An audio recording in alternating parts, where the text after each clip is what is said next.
大家好，我是莫世廉，新加坡风筝冲浪运动员，今年18岁。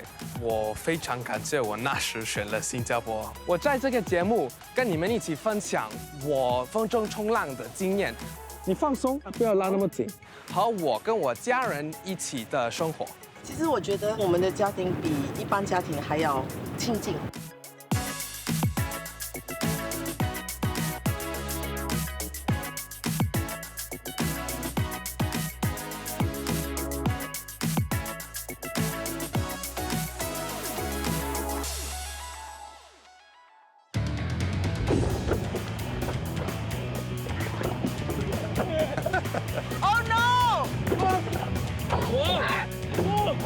我在8月份奥运会结束之后，和莫世廉做了一次访问，当时非常匆忙。Hello， 真的吗？在过去的2个多月里，他又夺下了4次冠军。我很开心得到了第1名。他刚在2天前回到新加坡，而他的父母和小弟也来了。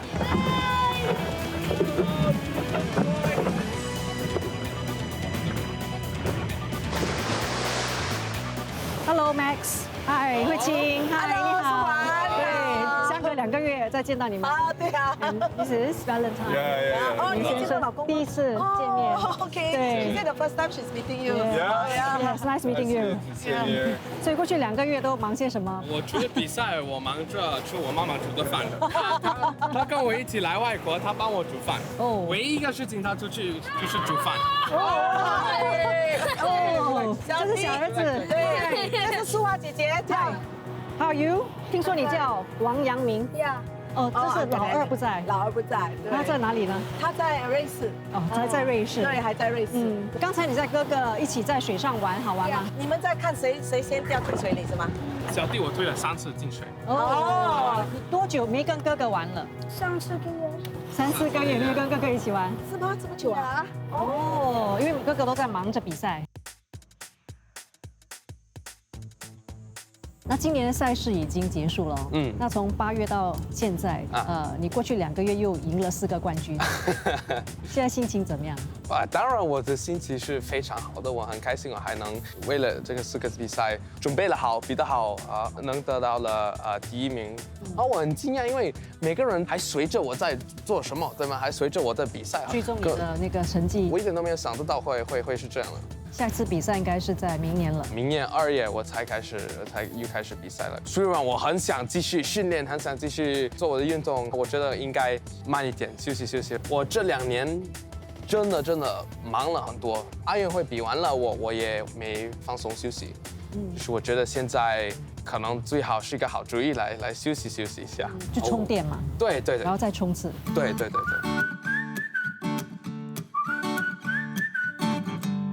横竖钩。那3兄弟当中，因为你是大哥哦，所以你会不会以大哥的身份来督促他们，或者是给他们一些advice？ 比较少的。第一件事，他们不会问我的。第二件事，我觉得他们已经是很好的孩子了。我觉得在一起花时间的时候，都是真的是好玩的。私底下放松。对，非常放松的啊。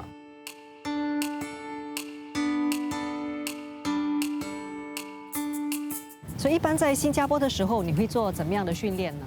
我普通都是健身的或者跑步。因为我来到新加坡的时候，我的训练搭档和我的教练不跟我在一起，我就是最多是去健身房和去跑步。我普通来新加坡的时候也是来休息，不会在水上训练的那么多。是。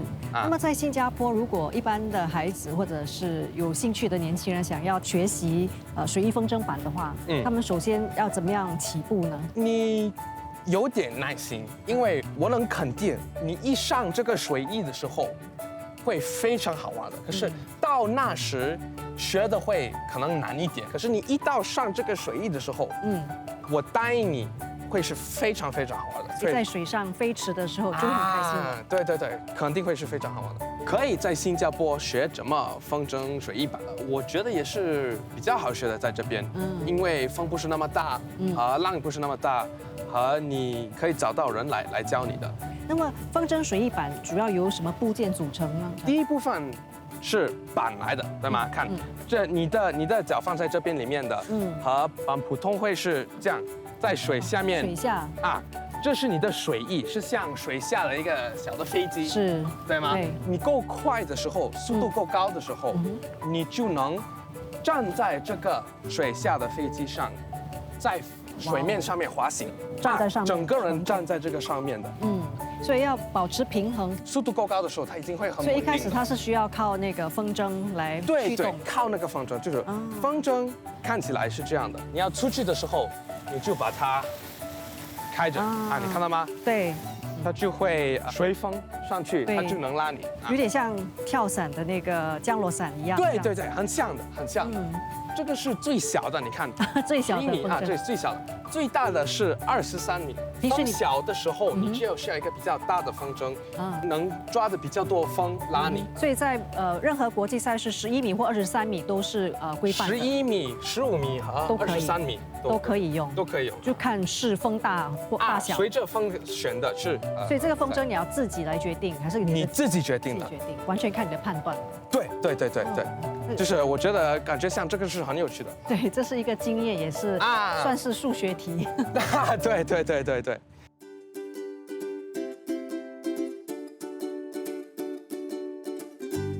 所以这些本地食物当中，你最喜欢的是哪样呢？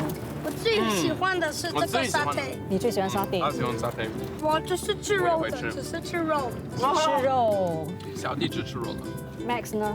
哇，很难选啊！什么都喜欢。我跟我的朋友每次来这边的时候，都是吃鸡翅膀和沙爹。可是我也很喜欢呢吃萝卜糕。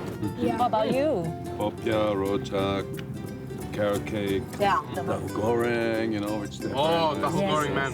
I haven't had that in a long time. Yeah, chicken rice. We were just in Katong, whatever shopping center there, you know, fantastic chicken Oh, rice. sorry. 那随着大家都已经长大了，就分散就是世界各地嘛。对所以你们怎么样就是维持家庭凝聚力的呢？我们现在有叫 technology 嘛，经常通电话啦，跟孩子聊天啦。其实我觉得有时候我们的家庭比一般家庭还要亲近。因为有时你住在同样一个屋顶下，不代表你每次沟通。可是因为我们每次都是分散，我们就尽力打电话啦、沟通啦。我最多还是1-2天，我就肯定会跟 Max 讲一次电话。No, look, for example, I had always a good connection with my father over flying. You know, in differences in other fields, but flying, the sport always connected us. Right. You know. 你沟通那么多的时候，自然你也要感觉像很亲近啊，很亲近，跟你的爸爸没有距离的，对。虽然我们最多会是说运动方面上的事情，我也会很多跟他交流和说别的事情。哎，all of these。这个兄弟，哦，我这个下午跟我家人一起能交流，我跟我小弟一起在水上玩，我也觉得这不是那么常常发生的。我这次过了非常非常好玩和快乐。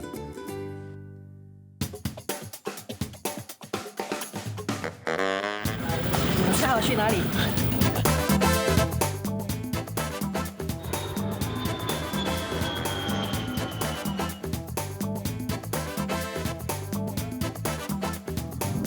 搭了5个多小时的飞机，终于来到了澳洲珀斯。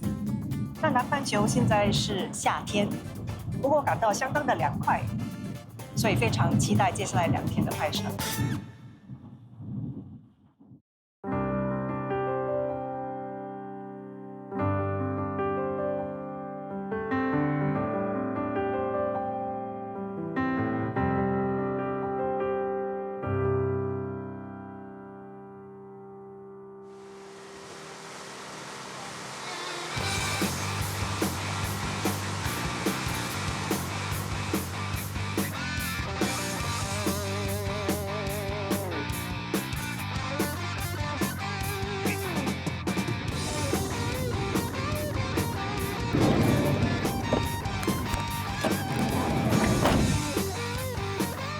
莫世莲说，玩水翼风筝板一到了水上，他保证好玩。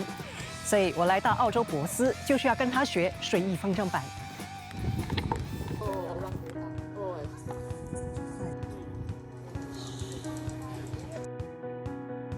包的脸密密的是谁呢？莫世莲，哦呀室里。你为什么坐在这里呢？我们在等风啊，天气还没有风来去比赛。我们是一个靠天气和靠环境的一个运动，我们不能随便要去的时候可以去，要看天气来。要随遇而安。对。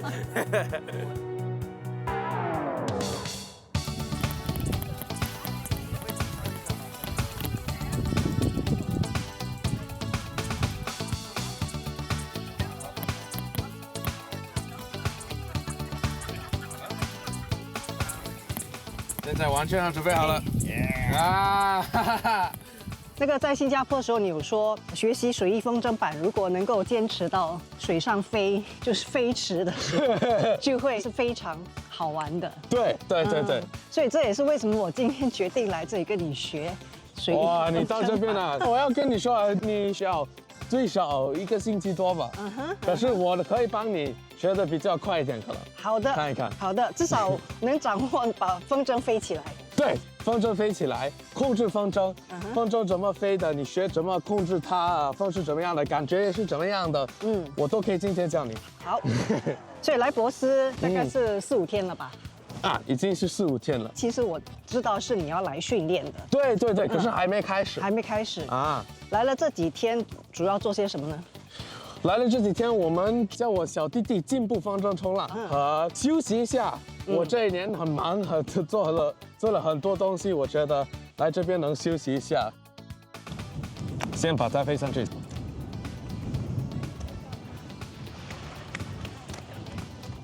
OK， 飞起来了。哇 ，OK。你飞风筝的时候，你不是像一个车这样控制的。我想问你是第一次教人吗？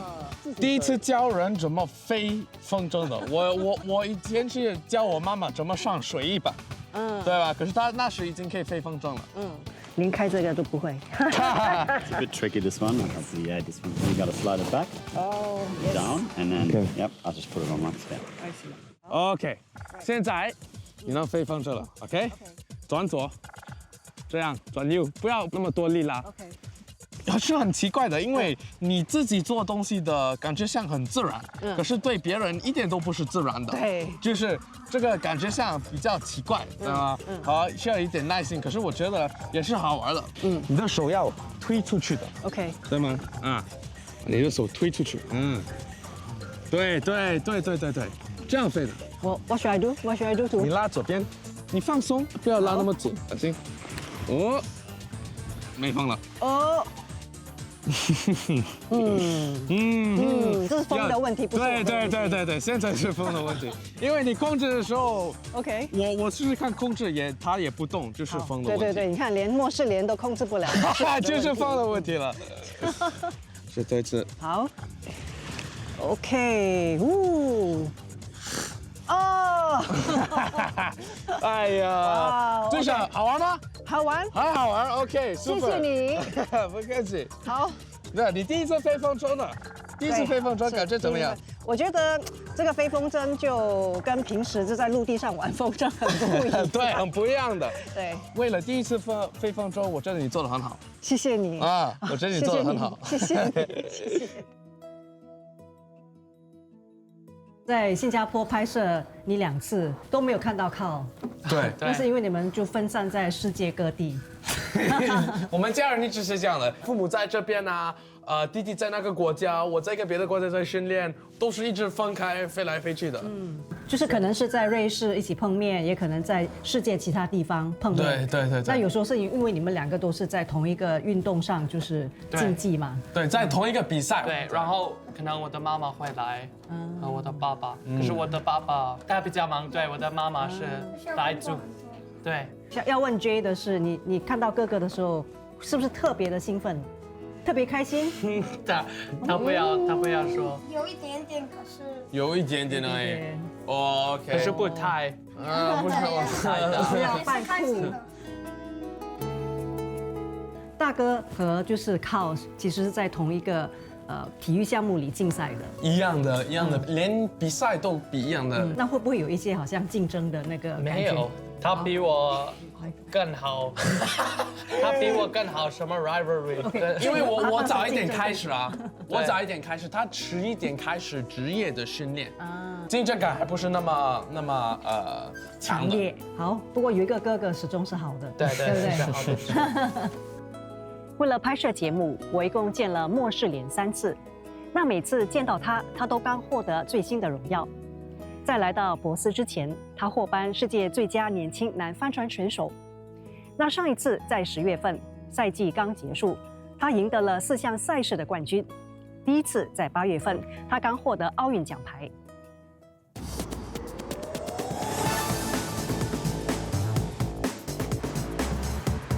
这次安排和莫世莲的访问相当不容易，时间就改了好几次。不过他的团队还是说到做到。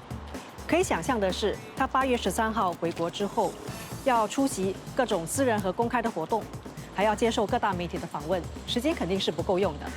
不过作为专业的运动员，他的训练并没有中断，而且还是持续的在锻炼，为下一场比赛做准备。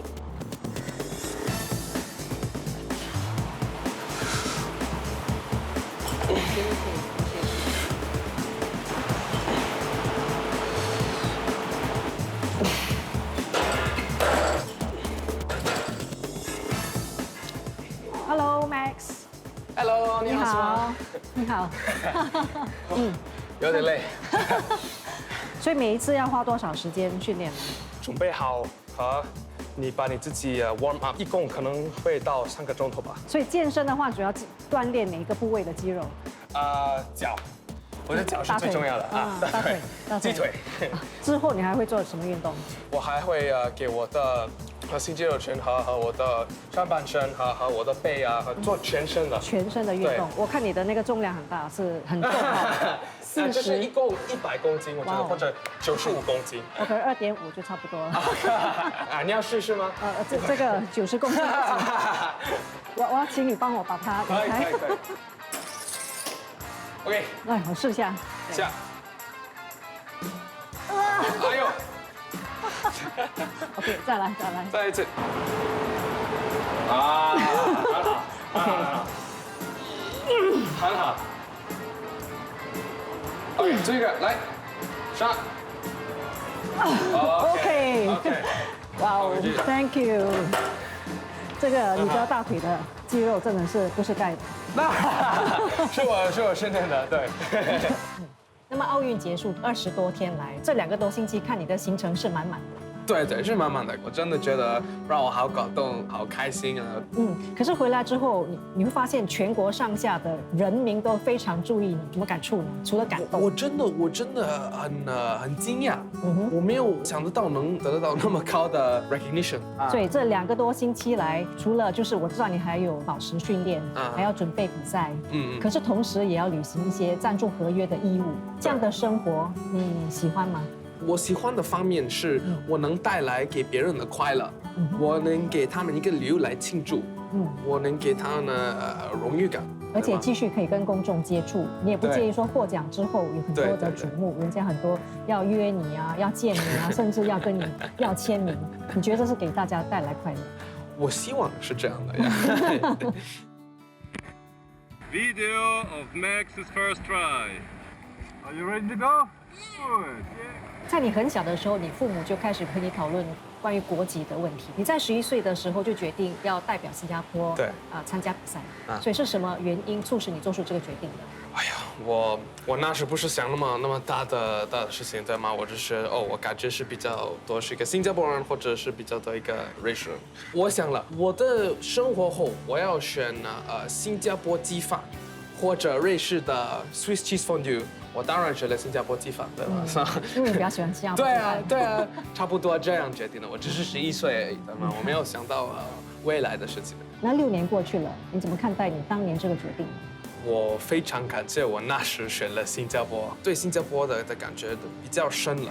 和我的想法是，一个新加坡人民，新加坡人不是看你是在哪里出生的，是你真正要为新加坡的这个 nation building， 我用英文说吧。To me, a true Singaporean is someone who wants to contribute wholeheartedly to the building of the nation and the forward progress of our beautiful island nation。就是我继续为了新加坡在比赛里面比，对吗？好，我对新加坡的荣誉感提高了，对新加坡的感觉比较深了。 What advice did you give him when he had to choose between whether to represent Singapore or Switzerland in kite foaling? Okay, first of all, we already let them make decisions because, I always say we raise decision makers. Okay? In the end, we know how they decide, so we see how they decide, and we encourage them to make decisions. So if you want to ask me something, come to me, I'll tell you also. And in general, he pretty much figured it out by himself. And one of the things I remember he told me, yeah, I think Singapore has less world champions than Switzerland. Maybe, well, I can make a bit of contribution there. That's what he said. Because he knew he wants to be world champion. I mean, that was at the time before we even knew anything about support or we knew anything about even Olympics. Wasn't even Olympics. They came all later. And respect his decision. Yeah, absolutely, respect the decision. And we have an Olympic medalist now. Yeah, I mean, he's in that sense, he's a natural. He just likes to compete. We are just there to make sure that they have everything they need. That's all. 那说到你爸爸和妈妈他们两个对你的影响有多大，或者是在哪些部分对你有不同的影响？我爸爸教我世界看法和 problem solving， 看你有什么挑战的时候你怎么克服，说话怎么说的最好啊，这是他的影响。我妈妈是教我怎么做人来的，我的礼貌啊，我的做人的道理，一直谦虚的这种东西，我妈妈教我。这幅壁画应该有看过吧？第二次，第一次在什么时候？ 第一次你知道他们那个巴士，我来到这边，可是我不知道这个是他的墙，我就面对那边，然后后来有人说要拍照，我走过来怎么是他的墙？就是这幅墙，所以你觉得画得像吗？挺像的，尤其他那个牙齿，你看这边牙齿小小的，就是真的很像他。那么奥运之后。 Max 突然间增加很多的名气，然后也包括很多人也想要访问你，你心情是怎么样的呢？我就觉得很积极，我们也不知道他赢了那个铜牌会这么轰动全国。那其实，在奥运之前呢 ，Max 已经是2届的世界冠军了。对，那会不会觉得这次的这个荣耀其实来得晚，或者是只是锦上添花呢？ 大家有大家的想法，团体有团体想法，国家有国家想法。我们自己是做我们本分应该做的东西，都是平常心来对待。对，平常。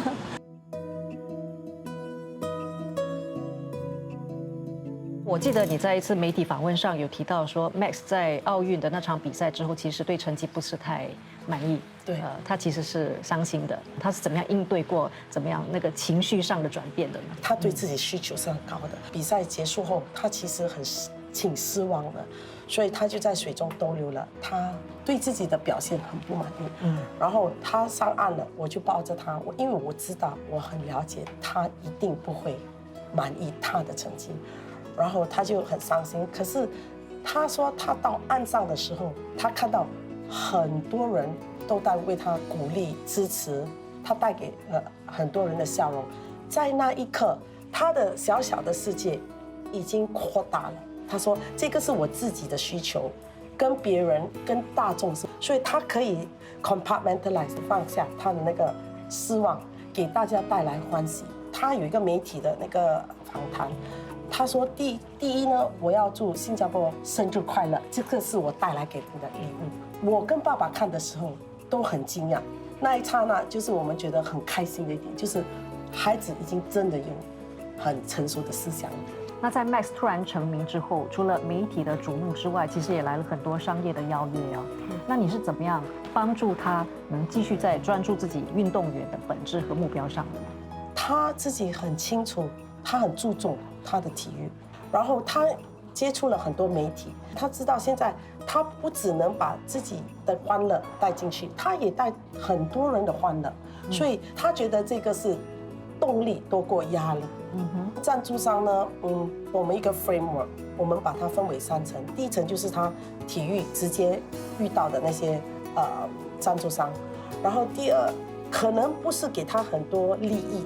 可是能把它放在一个国际的台面，跟别的那个运动员在一起平起平坐啊，就显得我们新加坡有一个运动部。然后第3层就是好像我们所谓的 Singapore Inc. 那些公司有好像Heritage Brand， 所以这些人这些团体，如果他们要赞助他，我们也需要他们赞助不管是帆船或者别的协会，也要对他们有一定的奉献，我们才可以考虑。而且还有最重要的一点就是跟他的那个年龄，跟他的那个形象有关系的。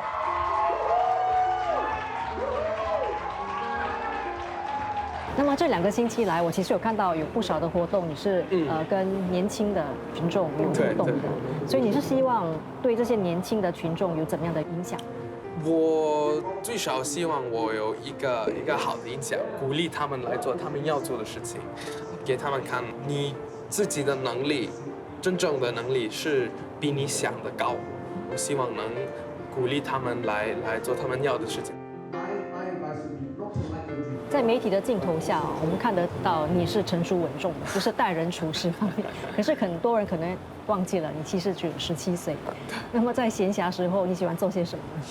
哇，我现在17岁，我像别的17岁一样啊，我喜欢国际象棋，不是那么普通的，可是我也喜欢玩游戏啊，我也喜欢跟朋友一起出去啊，我也喜欢呢跟家人一起花时间，我也喜欢呢，普通的事情呢 ，scroll TikTok 看 YouTube 这种事情也是普通的一样啊。就是跟年轻人一样。年轻人一样。我们知道你是在家接受教育的，其实没有上就是正统的学校。对。那么，可是你又要四处比赛，以世界为家，你是怎么样安排你的时间的？我的爸爸是说你上大学的时候，你也要自己安排你的时间，你只是比别的孩子做了早一点点，对吗？你可以这样做的，我就会支持你做你的运动。他们是要教我怎么学习的方法。对，所以你的科目最好的一科是哪一科呢？或者是你最喜欢出？我觉得我最喜欢我做的是数学，虽然我的水平不是那么高，对吗？我数学不是那么好的，可是我最喜欢做的。哦，你知道我以前是主修数学吗？真的吗？哇 ，OK。在大学的时候。哦，好的。不过大部分已经还给老师了。对，所以我很高兴你也喜欢数学。哇，那接下来大学呢？你打算念什么科目，或者是朝哪个专业吗？我现在我不知道，我觉得最可能是像我爸爸一样的学金融或者商业管理，可是我现在还不知道。我的运动还是对我自己很重要的，我未来也有点时间，慢慢摸索。对，慢慢摸索。领导，今天我带了一个特别的人，他会跟我们一起上课。Hello， 林德你好，我是素华。他定时都会跟你上课，然后据说就是如果比赛很久没有和你见面，就会来一段跟你就是聊天的这样的一个过程，来维持自己的那个中文水平。对的。其实，他除了是我的学生以外呢，我觉得其实某种程度上来说，像我的孩子一样。那我也知道，其实，在你妈妈的影响下，你从就是很小8岁是吗，就开始学中文啊？对。那么有没有为了要应付这个访问，再重新去刷新你的对中文的那个了解呢？对，我觉得有时我的中文水平不够高，来真正的丰富的表达我想说什么。所有的这个中文采访鼓励了我来回去继续提高我的中文水平。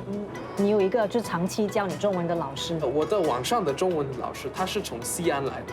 我现在跟他上课了，上10年多了。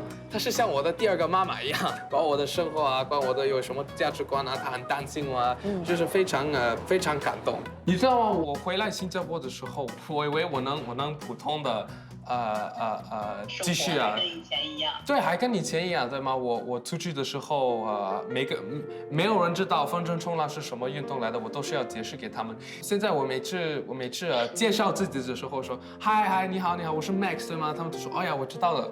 我觉得那么奇怪。所以对你来说，现在你的生活发生了很大的变化，对吧？没想得到会有那个那么大的变化。我们今天来看一下，是一个对话。你先来读一下，看一下你能读多少。你网球打得真好，只是有这个字的时候，为了让孩子能够跟外公外婆沟通，坚持他们说华语。那你先生他的从小就是说的是德语，对，那孩子也需要会德语，所以又是怎么样说让他们同时要兼顾2种语言呢？我记得我们长大的时候还不是双语吗？就是这样的环境，你在这样的环境长大，所以他爸爸从出生到现在都一直跟他们讲他自己语言，就是说他的瑞士德语。然后我家婆也跟他讲德语，所以我们常常在这2个地方活动，所以他们自然而然就看到谁就知道要跟谁讲什么语言。我是比较固执，然后孩子跟我说什么呢？他们如果不用中文来说，我都不回答他们。也不服从他们，而且我从他们出生到现在都是跟他们讲中文。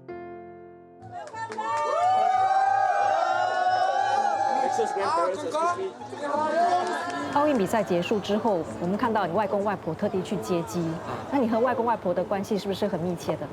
我觉得他们对我是非常特别的，因为每次回到新加坡的时候，我每次会叫他们和需要见他们和跟他们聊天，不是看我在比赛的时候得到什么成绩，对吗？得到什么成绩，他们都是开心来看得到我，看到孙子就开心。对，我就明白他们是多爱我的。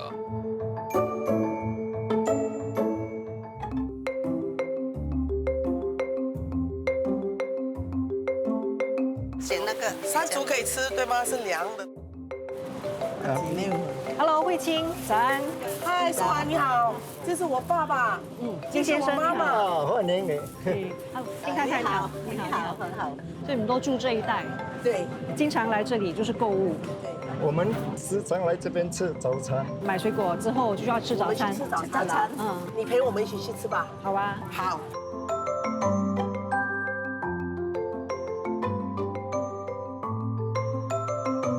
这档的鱼圆面应该也是 Max 喜欢吃的。有，他有来吃，所以他从小也会跟着你们到这一带来吃早餐。就是这一带了。他现在运动的营养需求比较高，所以他要注意他的饮食。一般他小时候我们都会来这边吃的。那如果妈妈没有带他回来，他会来看望你们吗？会，他每次来，那礼拜天我们是有家庭日啊。他妈妈很辛苦呢。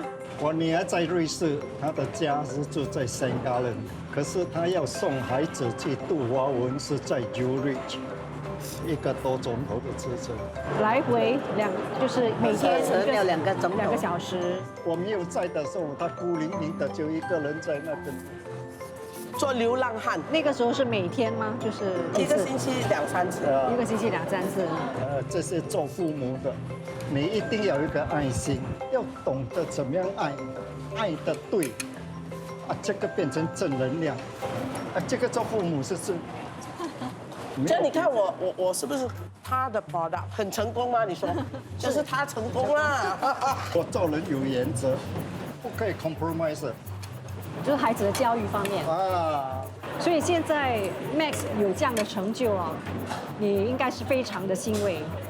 哦，我是觉得这个新加坡人的骄傲不是我的骄傲，可是这个 credit 是我女儿的 credit。不是，我没有贡献什么。有啦有，你教出一个好女儿，才可以教出一个好孩子。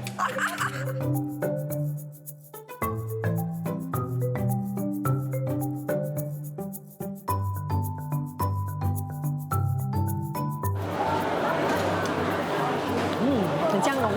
我们经常都来，他去哪里吃饭，他都会来这边喝咖啡。你看排长龙了。每个人的口味不同的，但是适合我。我也喜欢喝咖啡。他不是只是来喝咖啡，我妈在这边有很多朋友的，好像那桌就是我妈朋友。刚才你看到她坐在那边跟朋友聊天了。我妈交际很广。因为以前我们是住在那边，我每天早上过来这边打气功，几十年了，都是几10年了嘛，所以还是老得好。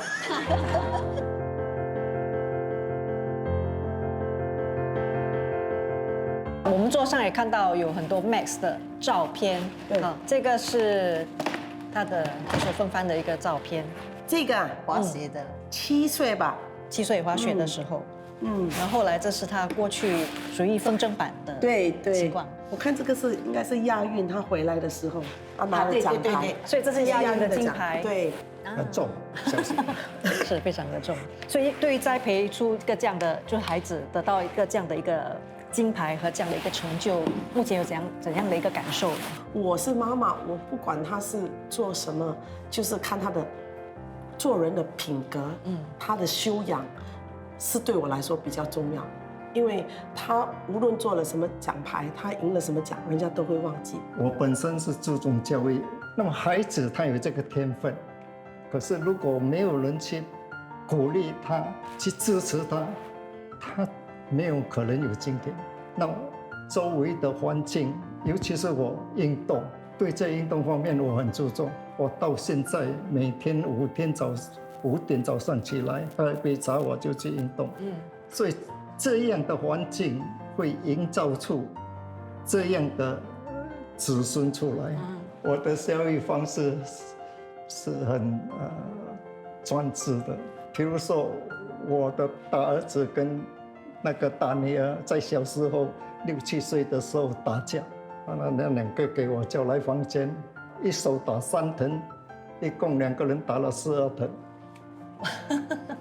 你不要跟我讲谁对谁错，你打架就是错。从那次起，兄妹2个到今天没有吵嘴，没有打架。所以爸爸跟你的就是管教孩子的那个方式是很不一样的。我觉得不是不一样，可能表现出来不一样，可是他的那个原理、那个 principle 是一样的。你如果说得出，你就要做得到。你做不到的话，孩子很快就不尊重你了。可能我会加，就是解释给他们听。所以对于父亲对你最大的影响是什么呢？就是他的原则哦，因为我爸做人很有原则，所以我们虽然小的时候不懂事，就觉得哎呀，为什么这么严呢？其实你长大了，你做了父母，你才了解父母心。其实他们真的是用心良苦。那我们来看一下其他的照片。这个你看，这个有趣，这个是 Max， 才几个月而已。这个是我的大侄女儿，对，还有这个是我自己的奶奶，这个就很有意思。是，这个是我哥哥，应该是他25周年，我们全家人在这边。这是我爸、我妈，你看到吗？这是我爸、我妈。然后我不知道我在哪里，这个是我的舅舅，我的小姑。老公后面这边的一个头而已是吗？我看不清楚哎，你看一下。你在这里呀？啊，对，这是小儿子。对，这是我最小儿子。然后这是我的2儿子。然后 Max 在这里啊，对，我在这里，对，这是全家人。那从整个互动当中可以看得出，爸爸是管教比较严。那么在这个家里，妈妈扮演怎么样的角色呢？扮演好人的角色。他是我们的和平的人，我们要什么传话呢，就给妈妈说，然后妈妈就跟爸爸说。探听先，今天是下雨天，我们就知道怎样做人了。那我知道你以前是裁缝师，那么 Max 的衣服是不是也是要经过你改？有时不合，尤其是改宽，他的大腿比较大，他的腿了，而且是每次是最后1分钟了，我爸就帮他拿那个针车放在外面，就给他缝。我知道，就是慧清以前比较叛逆，而且那个时候就是有了一个养女婿，所以那个时候你是怎么看待突然有个养女婿的这样的一个心情呢？我只能够接受，我反对没有用的，我不要做这种不实际的事情。至今看来应该是非常成功的。目前呢，最重要要有家庭的美满，家庭的幸福，家庭要合作。如果你有什么事情，大家努力去解决，不要责怪一个人或责怪那个人。事情已经发生了，最重要是补救了，这个才是方法。其实网上也有出现一些不太友善的言论啊，特别是对你育儿的方式，就是让孩子居家学习这件事，有一些负面的看法。你是怎么看待这些留言的呢？每个人都有每个人的意见嘛，每个人要选择他们自己适合的一个教育方式，对不对？所以我们不是很注重这些。那同样的 ，Max 也因为就是媒体开始关注他，他可能也面对同样就是来自网络上的一些言论的影响。作为母亲，你觉得应该怎么样去帮助他去适应这一切呢？我从小都给他说了，每一个人都有意见的，你要问心无愧的去面对，然后去做你想做的东西。别人的意见你可以去反馈一下，可是最终还是你自己做决定。所以就那么简单。Physically, we know there are coaches to coach him, but what about mentally? How do you prepare him?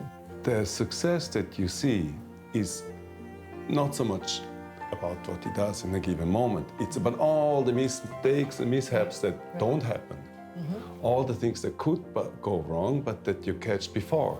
We are inspired a little bit by civil aviation, by how pilots did it, because if a pilot does something wrong, people get hurt. And we found that this, in many ways, applicable to his sport, to just avoid a lot of things that can go wrong.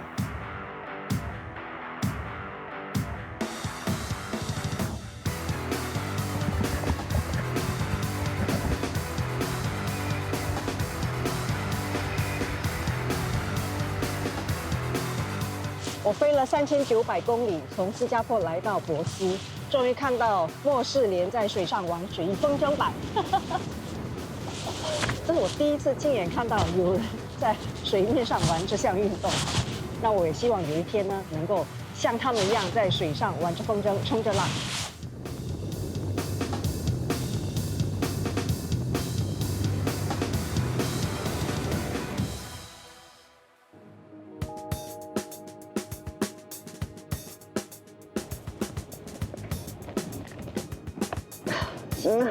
今天是第2天跟莫世莲学习水翼风筝板的第一步风筝冲浪，现在陆地上学放风筝。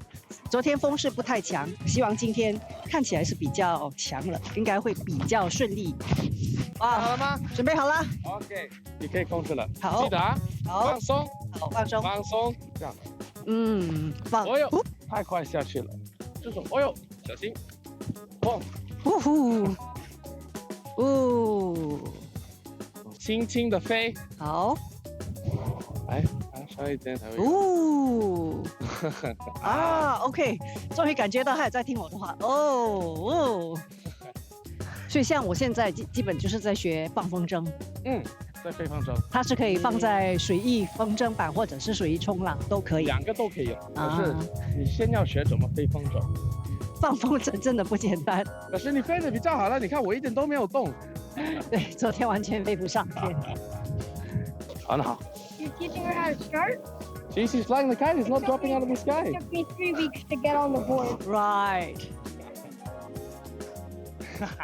你的身体也去左右了。是应该转的吗？是应该吗？不是，你可以只用你的双手啊。OK。你看，我们练了这么久哈，你一直都包着脸的，那可能观众会以为，哎，这个到底是不是莫世莲？要不要脱下来跟镜头说一声？好，我分。OK，所以你觉得只要了这2天，我这个学生会不会很笨？我不觉得，你已经学了那么多，你飞风筝只飞了差不多1个钟头，你飞了到这样了。你看我一点都没有动，你控制得好，就觉得你学得很快。哎，谢谢你，你有这句话，我非常感到欣慰。那今天的风势其实还是不够让我能够下水的嘛？我觉得这边还不够让你下水啊。我觉得我2天只会放风筝不错了。OK 了，我会继续努力的。他觉得遗憾我没出水。我也觉得有点遗憾，因为风。可是我觉得这也教你生活的一个道理，对吗？你不能控制所有的东西。对吧？有时你真的像你想要出去，可是风没让你也要接受。一切准备就绪，只欠东风。对。好，谢谢老师。真的是小事来的，教了我2个小时的。我也很好玩。好，谢谢你。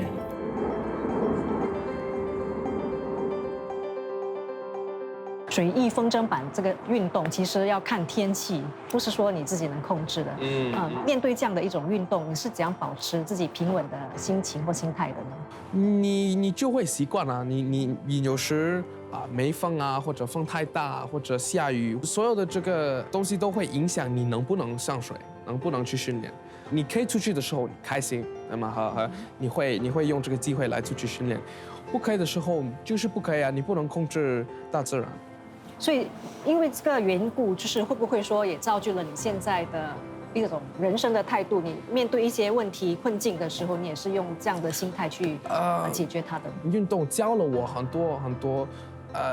做人的本身的，我学了很多东西，和我觉得我真的感谢我能继续做这个运动，因为我所有的做人的这个道理是我的父母教我的，或者我从运动里面学的。那接下来你为自己定下什么目标吗？我的目标还是一样的，一直继续的进步，对吗？那是我以前的、现在的和未来的目标，都是一直小的、慢慢的进步。我感觉像这次被访问了，我很放松。我访问也是很好玩，因为我说出来的东西都是非常真心的。我也很感谢能说出来和给每个人看这一面的我，因为普通都是说得很快或者说的比较少，现在能真心的说出来所有我要想说的东西。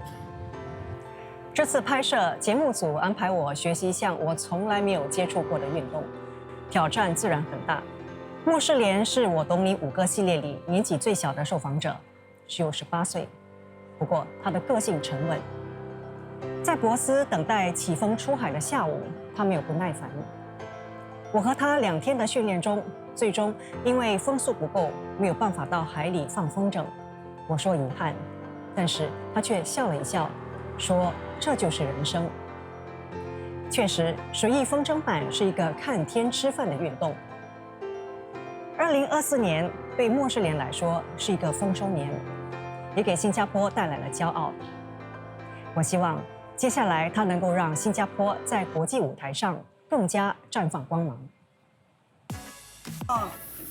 好玩吗？我觉得自己很笨啊，不是很笨的，每个人都是这样的，你不要觉得这样。